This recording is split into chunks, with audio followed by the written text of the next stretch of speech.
now know that he did meet with the Russian ambassador, and in addition, he at least implied, and some believe he stated, that he had not spoken with the Russians. Do you think there's no questions to be asked there? Sure, but ask them questions. But honestly, we meet with ambassadors all the time.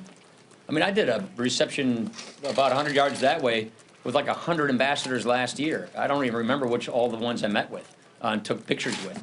It's really common for members of Congress to meet with ambassadors. I met with the Indian ambassador yesterday. So that kind of thing happens all of the time.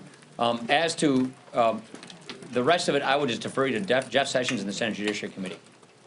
Yeah. Thank you, Mr. Speaker. On the issue of immigration, there have been reports of immigrants who are in the country illegally, but who are otherwise longtime residents who have been living law-abiding. You mean don't have criminal backgrounds? Right. Right. Being caught up in the raids. Notably, there was a case yesterday of a young dreamer down in Mississippi who was arrested and detained right after a press conference where she was speaking with clergy and others about her concerns about immigration. Is there any role for Congress to step in and take a second look at President Trump's executive actions, or is this the new normal? No. I think there's always a role for Congress under every instance in every administration to conduct oversight of the executive branch and how they perform in all these cases. I can tell you this. The priority of the Trump administration, and we've spoken with this, I spoke with Secretary Kelly a couple days ago about this, is to secure the border and deport criminal aliens, people who have not just here illegally, but people who are here illegally who are violent criminals. That's the goal. Now, you saw this kind of thing happening in the Obama administration as well.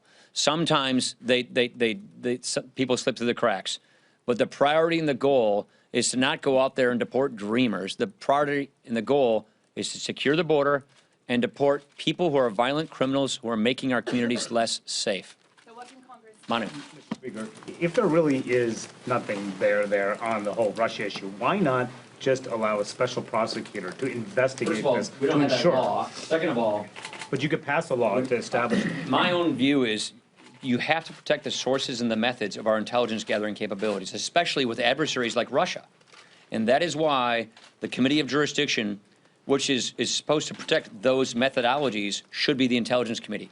The Intelligence Committee, just so you know, Manu, they've been doing an investigation for some time now.